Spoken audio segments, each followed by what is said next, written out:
Hello students, today we will be discussing carboxylic acids. Carboxylic acids का जो formula होता है, फंक्शनल ग्रुप फॉर्मूला, वो होता है single bond C, double bond O और OH साथ में लगा होता है. अगर हम इसको अलग अलग देखें तो दिस इज बेसिकली कार्बोनिल और ये हमारा जो है हाइड्रोक्सिल ग्रुप लगा हुआ है, राइट. तो इसमें दो फंक्शनल ग्रुप एक तरह से प्रेजेंट हैं. C डबल बॉन्ड O जो बेसिकली कीटोन या कीटोनिक ग्रुप कहलाता है, और OH ग्रुप जो अल्कोहलिक फंक्शनल ग्रुप कहलाता है. तो जो नाम भी ड्राइव हुआ है कार्बोक्सिल, वो इसी से हुआ है कि इसमें ये कार्बोनिल ग्रुप है, तो कार्बोनिल का कार्बो लिया और हाइड्रोक्सिल में से X, Y और L लिया, दोनों को ऐड कर दिया तो हमारे पास आ गया कार्बोक्सिल या फिर carboxylic acids. It doesn't mean कि इसकी जो प्रॉपर्टीज़ होंगी वो मिक्स प्रॉपर्टीज़ होंगी कीटोन की और अल्कोहल की. कार्बोक्सिलिक एसिड की प्रॉपर्टीज़ अपनी डिस्टिंक्टिव प्रॉपर्टीज़ होती हैं, इंटायरली डिफरेंट है कीटोनिक प्रॉपर्टीज़ से और अल्कोहलिक की प्रॉपर्टीज़ से. तो दो फंक्शनल ग्रुप का कॉम्बिनेशन होने से ये मतलब नहीं है कि जो प्रॉपर्टीज़ आएंगी वो भी उन्हीं दोनों फंक्शनल ग्रुप का कॉम्बिनेशन होंगी, राइट. तो जहाँ पे भी COOH ग्रुप लगा होता है, अगर हमें IUPAC करनी होती है तो हम सेकेंडरी सफिक्स जो लेते हैं वो हम ओइक एसिड लेते हैं, राइट. रूट वर्ड के साथ हम प्राइमरी सफिक्स और फिर सेकेंडरी सफिक्स जोड़ देते हैं, जो हमने IUPAC नॉमेनक्लेचर में सीखा था.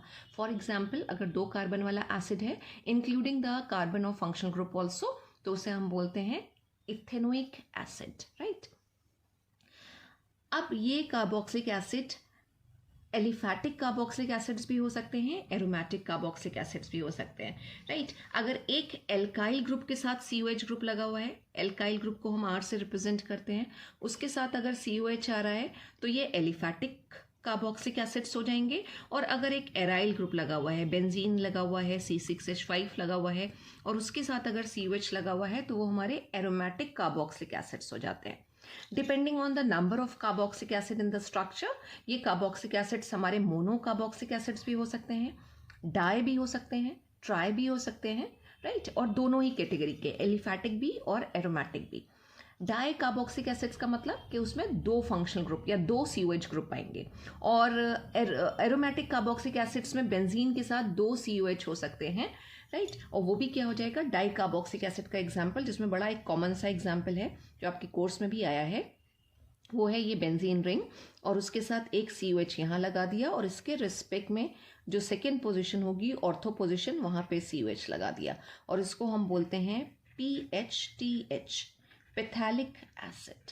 ये पैथैलिक एसिड का स्ट्रक्चर है.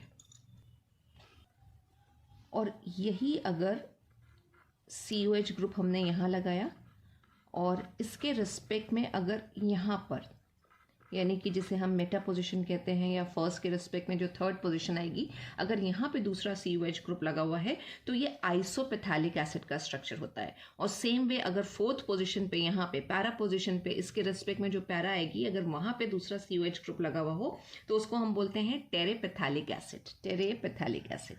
तो इसका स्ट्रक्चर अगर हम बोलें टेरेपैथैलिक एसिड का कैसे आएगा, तो एक COH यहाँ पर है और दूसरा COOH यहाँ पर है.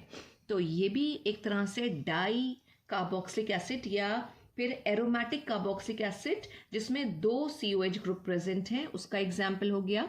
एक ये हो गया, this is TERE, terephthalic acid, and this is isophthalic acid. तो जितने COH ग्रुप हैं उसके बेसिस पे हम उन्हें क्लासिफाई करते हैं मोनो, डाई, ट्राई में. और इसी के साथ साथ जो एलिफैटिक कार्बोक्सिलिक एसिड्स हैं वो सैचुरेटेड और अनसैचुरेटेड भी हो सकते हैं. मे बी उसके अंदर अनसैचुरेशन मतलब डबल बॉन्ड या ट्रिपल बॉन्ड प्रेजेंट हो, तो अगर डबल बॉन्ड या ट्रिपल बॉन्ड आ रही है अलॉन्ग विद COH ग्रुप तो हम उन्हें बोलेंगे अनसैचुरेटेड कार्बोक्सिलिक एसिड्स, राइट. ये तो इसका थोड़ा सा इंट्रोडक्टरी पार्ट हो गया. अब हम आते हैं मेथड ऑफ प्रिपरेशन पे. काफ़ी सारे चैप्टर्स हमने पढ़ लिए जिसमें हमने देखा कि हम किस तरह से, अगर जैसे हमने अल्कोहल्स में पढ़ा था कि अल्कोहल्स को अगर हम ऑक्सीडाइज करते हैं तो एसिड का फॉर्मेशन होता है. तो प्राइमरी अल्कोहल से एसिड बनाना भी मेथड ऑफ प्रिपरेशन में ही आएगा. इसी तरह से हमने एल्डिहाइड में भी बात करी है कि अगर हम माइल्ड ऑक्सीडाइजिंग एजेंट यूज़ कर रहे हैं जैसे कि टॉलेंस रिएजेंट, तो उससे हम एल्डिहाइड्स को भी एसिड में कन्वर्ट कर सकते हैं. फॉर एग्जाम्पल, अगर हमारे पास एसिटल्डिहाइड है और हम टॉलेंस रिएजेंट यूज़ कर रहे हैं, टॉलेंस रिएजेंट जिसको हमने कहा था ammoniacal solution of silver nitrate, ठीक है. तो ये एल्डिहाइड ऑक्सीडाइज होगा और एल्डिहाइड ऑक्सीडाइज होके 2 कार्बन वाला ही एसिड बना लेगा, और 2 कार्बन वाला जो एसिड है वो होता है एसिटिक एसिड या फिर इथेनोइक एसिड। तो ये भी एक मेथड है। यहाँ पे भी सिंपल क्या हो रहा है, अगर हम बात करें तो ये ऑक्सीडेशन की रिएक्शन है, एल्डिहाइड ऑक्सीडाइज हो रहे हैं। अगर एल्डिहाइड ऑक्सीडाइज होते हैं तो कीटोन के भी हम ऑक्सीडेशन की बात करते हैं। कीटोन भी ऑक्सीडाइज हो जाते हैं और एसिड बनाते हैं, लेकिन कीटोन बहुत डिफिकल्टी के साथ ऑक्सीडाइज होते हैं। कीटोन का ऑक्सीडेशन बहुत आसान नहीं है, ये हमने एल्डिहाइड और कीटोन के चैप्टर में भी बात करी थी, राइट। अगर हमें कीटोन को ऑक्सीडाइज करना है तो बहुत ही स्ट्रॉन्ग ऑक्सीडाइजिंग एजेंट यूज़ करने होंगे। वो माइल्ड ऑक्सीडाइजिंग एजेंट जैसे कि टॉलेंस रिएजेंट या शिफ्ट रिएजेंट्स इनके साथ टेस्ट नहीं देते हैं। उनके लिए एक तो हमें स्ट्रॉन्ग यूज़ करना पड़ेंगे, और अगर ऑक्सीडेशन होगा भी तो बहुत डिफिकल्टी के साथ होगा। तो अब हम कुछ थोड़ा सा एक नया मेथड डिस्कस करते हैं जो आपको बहुत हेल्प करेगा, बहुत यूज़फुल मेथड है, जहाँ पे पैराग्राफ बेस्ड क्वेश्चन आते हैं, राइट। वहाँ पे ये बहुत हेल्पफुल है, जहाँ आपको मॉलिकुलर फॉर्मूला दे दिया जाता है और आपसे कंपाउंड आइडेंटिफाई करने को बोला जाता है। तो जो मेथड ऑफ प्रिपरेशन में अब हम मेथड डिस्कस करने जा रहे हैं वो है कार्बोक्सिलिक एसिड प्रिपेयर करना from alkyl benzene. Alkyl benzene का मतलब क्या हुआ, हमारे पास बेंजीन रिंग होगी और उसके साथ एक कार्बन की चेन, एलिफैटिक चेन अटैच्ड होगी। तो अगर कोई ऐसा स्ट्रक्चर है और हम उसके ऑक्सीडेशन की बात करें तो हम उसको जब ऑक्सीडाइज करेंगे तो एसिड्स बन के आएंगे। और कौन से एसिड्स बन के आएंगे, एरोमेटिक एसिड, क्योंकि हम बेंजीन का स्ट्रक्चर यहाँ पे ले रहे हैं और हमारे पास एरोमेटिक एसिड आएंगे। एक बहुत ही यूजफुल और इम्पॉर्टेंट मेथड है ये आपके कोर्स में। तो अगर हमें एरोमेटिक एसिड्स ऑब्टेन करना है तो हम एल्काइल बेंजीन को ऑक्सीडेशन करते हैं विद एसिडिफाइड, या तो K2Cr2O7 लेते हैं हम यहाँ पे, या फिर हम KMnO4 लेते हैं, राइट। यही दोनों हमारे स्ट्रॉन्ग ऑक्सीडाइजिंग एजेंट हैं जो हम यूज़ करते हैं। Sometimes we may use dilute nitric acid also, क्योंकि वो भी क्या है, एक ऑक्सीडाइजिंग एजेंट है, या फिर क्रोमियम ट्राईऑक्साइड इन ग्लेशियल एसिटिक एसिड का कॉम्बिनेशन भी यूज़ किया जाता है इस रिएक्शन में ऑक्सीडेशन के लिए। लेकिन मोस्टली वही आपको मिलेगा कि K2Cr2O7 या KMnO4 के साथ रिएक्शन लिखी होगी। अब इसमें स्पेशल क्या चीज़ है, इसमें स्पेशल ये है कि अगर हमने एक एग्जाम्पल्स के साथ हम चलते हैं कि अगर हमने कोई एक ऐसा स्ट्रक्चर लिया है या मिथाइलेटेड बेंजीन ली है, एल्काइल बेंजीन ली है जिसमें सिर्फ मिथाइल ग्रुप लगा हुआ है एक कार्बन का, ये मिथाइलेटेड बेंजीन या टॉलिन हो गई। अब अगर हम इसको ऑक्सीडेशन कर रहे हैं, राइट, ऑक्सीडेशन के लिए हमने यहाँ पे KMnO4 लिया, राइट, बेस की प्रेजेंस में कराते हैं और हीट करते हैं। अगर ये दे रखा है तो ये जो पूरा का पूरा हमारा CH3 ग्रुप है ये किस में कन्वर्ट हो जाएगा, COOH में कन्वर्ट हो जाएगा, ऑक्सीडाइज हो जाएगा और यहाँ पे आ जाएगा COOH, क्या बन गया, बेंजोइक एसिड बन गया, प्लस और यहाँ पे क्या आ जाएगा, H2O, राइट। ये रिएक्शन होगी। अब इसमें एक बात जो हमें बात करनी है वो ये कि अगर जो एल्काइल चेन है अगर उसकी लेंथ कुछ ये है, राइट, कुछ इस तरह से, और अगर हम उसको ऑक्सीडाइज कर रहे हैं तो क्या प्रोडक्ट आएगा। तो उसमें इंपॉर्टेंट चीज़ यही है कि जो एरोमेटिक न्यूक्लियस है वो एज इट इज़ रहेगा, यानी ये जो बेंजीन रिंग है ये एज इट इज़ रहेगी, राइट। और जो पूरी की पूरी ये एल्काइल की साइड चेन है, ध्यान से बात को सुनिएगा कि पूरी की पूरी ये जो एल्काइल की साइड चेन है, right, irrespective of the length, ये क्या होगी, COH में ऑक्सीडाइज हो जाएगी। पूरी की पूरी जो कार्बन की चेन है ये सिंगल COH ग्रुप में ऑक्सीडाइज हो जाएगी। अब यहाँ पे 2 कार्बन होते तो भी यही होता, 3 कार्बन है तो भी यही हो रहा है। यानी अगर हमने ये कंपाउंड ले रखा है जो है प्रोपाइल बेंजीन, तो प्रोपाइल बेंजीन किस में कन्वर्ट हो जाता, बेंजोइक एसिड में कन्वर्ट हो जाता, बेंजोइक एसिड। कई सारे पैराग्राफ के क्वेश्चन इसी से ही निकलते हैं। अगर मॉलिकुलर फॉर्मूला आपको दे रखा हो वहाँ पे 1 2 3 4 5 6 7 8 9 9 कार्बन है और उसके बाद वो दिखा रहे हैं कि कुछ इस तरीके का C7 वाला स्ट्रक्चर मिल रहा है या बेंजोइक एसिड मिल रहा है, मे भी हो सकता हो वहाँ पे 2 COH ग्रुप वाला, जैसे अभी हमने बात करी पिथैलिक एसिड या इस तरह से भी कुछ मिल रहा हो, तो इसको भी ध्यान रखिएगा कि पूरी साइड चेन को हमें ऑक्सीडाइज करना है, एक सिंगल COH ग्रुप आ जाएगा। ठीक है, अब ये हो क्यों रहा है? This is because of benzylic hydrogen. ये जो बेंजाइलिक हाइड्रोजन, बेंजाइलिक का स्ट्रक्चर क्या होता है? बेंजीन रिंग के साथ CH2, तो इसमें जो 2 हाइड्रोजन प्रेजेंट है इसे हम बोलते हैं बेंजाइलिक हाइड्रोजन। तो जो बेंजाइलिक हाइड्रोजन है वो बहुत ही रिएक्टिव हाइड्रोजन होती है और अगर प्राइमरी या सेकेंडरी अल्काइल चेन्स हैं तो वो किस में ऑक्सीडाइज हो जाएंगे? कार्बोक्सिलिक एसिड में। तो ये तो प्राइमरी का हो गया एग्जाम्पल, अगर हम बात करें तो ये प्राइमरी है। अगर ऐसे ही हम यहाँ पे सेकेंडरी का लिखें तो सेकेंडरी का मतलब क्या हो जाएगा? ये बेंजीन रिंग कैसा स्ट्रक्चर आएगा? ये बेंजीन रिंग आ गई और इसके साथ ये CH, इधर CH3 लगा दें और इधर CH3 लगा दें। ये किसका स्ट्रक्चर हो गया? सेकेंडरी अल्काइल चेन का।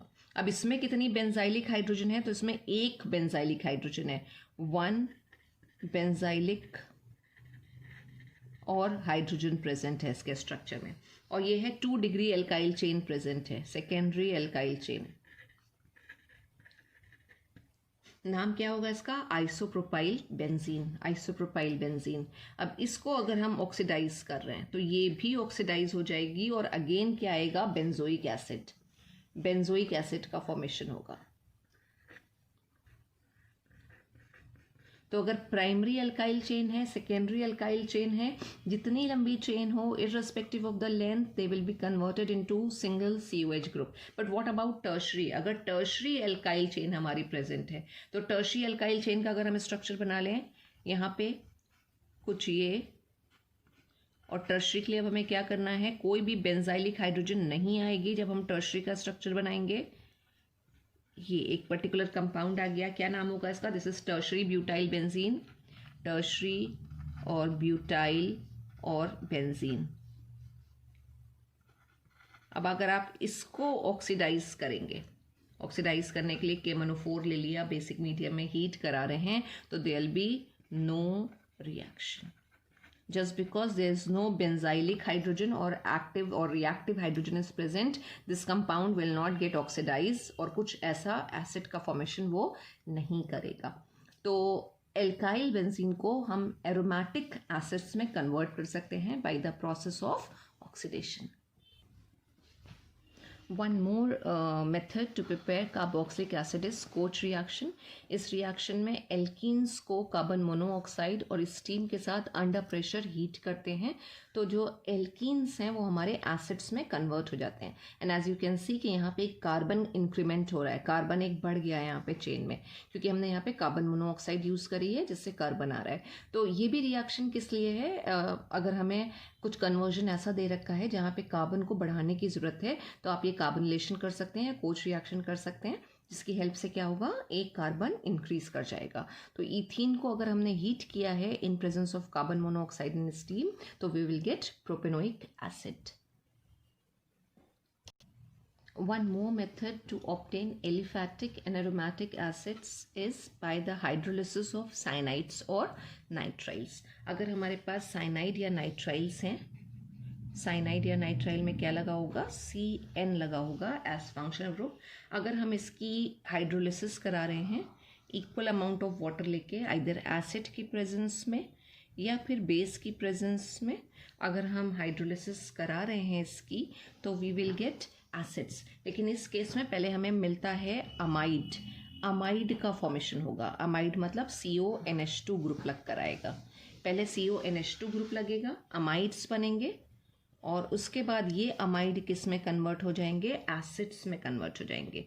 यानी इसकी जगह पे CONH2 की जगह पे हमारे पास आएगा COOH यानी COH ग्रुप आ जाएगा, एसिडिक ग्रुप आ जाएगा प्लस NH3। ये रिएक्शन होती है। इससे हम एलिफैटिक एसिड्स भी बना सकते हैं, एरोमेटिक एसिड्स भी बना सकते हैं।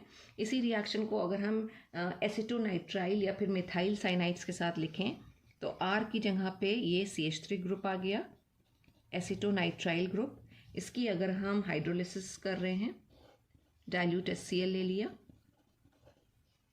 तो पहले क्या मिलेगा हमें? 2 कार्बन वाला अमाइड मिलेगा, उसके बाद फिर हमें क्या मिलेगा? एसिड मिलेगा। हम लेकिन डायरेक्टली लिख लेते हैं कि हमें यहाँ पे क्या मिलेगा? CH3 COH, एसिड का फॉर्मेशन दिखा रहे हैं। लेकिन कन्वर्जन में अगर हमें कहीं पे ज़रूरत है, हमें अमाइड पे रुकना है, तो हमें ये अमाइड है, दिस इज़ अमाइड, और अमाइड के बाद हमें मिलेंगे एसिड। तो अगर हमें कहीं अमाइड तक कन्वर्जन करना है तो भी हम साइनाइड की हाइड्रोलिसिस करा के कर सकते हैं।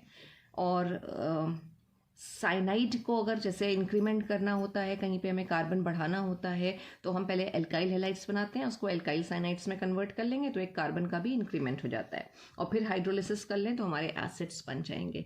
तो ये हमारे पास आ रहा है। प्लस हम डाइल्यूट HCl यूज़ कर रहे हैं, तो NH3 और डाइल्यूट HCl आपस में रिएक्ट कर जाएंगे and we will gate NH4Cl। तो ये तो हो गया, हमें एक एलिफैटिक एसिड मिल रहा है, एसिटिक एसिड। और यही अगर हमने फिनाइल साइनाइड लिया होता, फिनाइल साइनाइड का फॉर्मूला होगा C6H5 और Cn, और उसकी अगर हम हाइड्रोलिसिस कर रहे हैं, अगेन हाइड्रोलिसिस एसिडिक भी हो सकती है या फिर बेसिक मीडियम में भी हो सकती है, एंड ऑफ कोर्स हम हीट भी करेंगे। तो हमें यहाँ पे क्या मिलना चाहिए, C6H5 CONH2, पहले तो यही मिलेगा अमाइड, ठीक है ना। इसका क्या नाम होगा, CONH2। तो CONH2 ग्रुप क्या होता है, इट्स अमाइड ग्रुप, और बेंजीन के साथ लगा होगा तो बेंजामाइड, ये बेंजामाइड का फॉर्मेशन होगा। और फर्दर जब हम इसकी रिएक्शन कराएंगे डाइल्यूट HCl के साथ, तो we will get what, we will get acid. और कौन सा एसिड होगा, C6H5 के साथ ये जो CONH2 ग्रुप है ये पूरा का पूरा कन्वर्ट हो जाएगा COOH में, और अगेन यहाँ पे क्या आ जाएगा, NH4Cl। इसका फॉर्मेशन होगा, यहाँ पे भी हम लिख लें कि हम डाइल्यूट HCl के साथ ये फर्दर रिएक्शन करेंगे।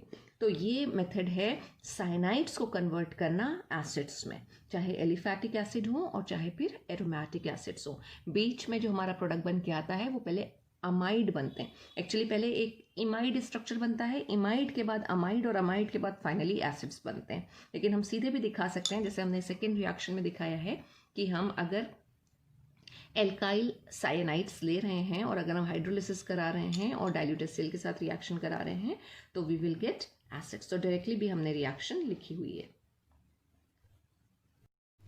एक और मेथड हमारे पास ग्रिग्नार्ड रिएजेंट से है, बहुत ही यूजफुल कंपाउंड होते हैं ग्रिग्नार्ड रिएजेंट्स। एल्डिहाइड और कीटोन भी हमने प्रिपेयर किए थे ग्रिग्नार्ड रिएजेंट्स से। अभी हम एसिड्स भी बना सकते हैं ग्रिग्नार्ड रिएजेंट से, और कैसे बनाएंगे, मेथड क्या होता है, बेसिकली हम ग्रिग्नार्ड रिएजेंट को कार्बन डाइऑक्साइड के साथ रिएक्ट कराते हैं, यानी ग्रिग्नार्ड रिएजेंट का कार्बोनेशन करते हैं, कार्बोनेशन। अब अगर हमारे पास ग्रिग्नार्ड रिएजेंट है तो हम बात करें, ग्रिग्नार्ड रिएजेंट क्या होते हैं, एल्काइल मैग्नीशियम हैलाइड, तो हमने यहाँ पे ले लिया methyl magnesium bromide, right. Dry ether में इसकी रिएक्शन होगी कार्बन मोनोऑक्साइड के साथ, कार्बन मोनोऑक्साइड के साथ, राइट। ड्राई ईथर भी हम क्यों लेते हैं, नहीं तो हमारे जो ग्रिग्नार्ड रिएजेंट हैं ये हाइड्रोलाइज हो जाएंगे, और हाइड्रोलाइज होके ये एल्केन्स का फॉर्मेशन करने लगेंगे। तो ग्रिग्नार्ड रिएजेंट को अगर हम कार्बन डाइऑक्साइड के साथ रिएक्ट कराएंगे तो व्हाट विल हैपन, यहाँ पे पाई बॉन्ड है, इसका माइग्रेशन इधर होगा, और ये जो कार्बन है, राइट, ये क्या होगा, इस CH3 के साथ जुड़ जाएगा, और हमारे पास एक एडिशन प्रोडक्ट बन के आएगा, एडिशन प्रोडक्ट। ये वाला ये एज इट इज रहा, ये सिंगल बॉन्ड O हो जाएगा, इसके साथ MgBr जुड़ गया, और बाकी इसके साथ क्या जुड़ गया, हमारा CH3। तो इसको हम बोलते हैं अडक्ट या फिर एडिशन प्रोडक्ट। अब हम इसकी हाइड्रोलिसिस करा लें, बिल्कुल सिंपल सा है कि अगर हम इसकी हाइड्रोलिसिस करा लेते हैं इन प्रेजेंस ऑफ डाइल्यूट HCl, अगर हमने इसकी हाइड्रोलिसिस करा ली तो व्हाट विल हैपन, इसके साथ क्या होगा, ये जो पूरा ग्रुप हमारा है इसके साथ एक H जुड़ जाएगा और इसके साथ OH जुड़ जाएगा। तो अगर इसके साथ हम OH जोड़ेंगे तो ये हो जाएगा C double bond O OH, और इसको अगर हम रीअरेंज करके लिखें तो ये किसका स्ट्रक्चर हो जाएगा, CH3 C double bond O और OH, एसिटिक एसिड का फॉर्मेशन हो गया। प्लस और क्या आ जाएगा हमारे पास, Mg और OH Br, जिसको हम कहते हैं मैग्नीशियम हाइड्रोक्सी और ब्रोमाइड या हाइड्रोक्सिल ब्रोमाइड। तो these are the methods through which we can form carboxylic acids. एक हमने मेथड और ऑलरेडी डिस्कस किया हुआ है कि अगर हम ईस्टर्स की हाइड्रोलिसिस करते हैं तो भी हमें एसिड्स मिलते हैं। तो ईस्टर का फॉर्मेशन होता है एसिड और अल्कोहल से। अगर हम वापस से उन ईस्टर्स की हाइड्रोलिसिस कर लें यानी वाटर के साथ रिएक्ट करा दें तो हमें एसिड और अल्कोहल रिकवर हो जाते हैं. तो these all are the methods to prepare carboxylic acids. Thank you so much students.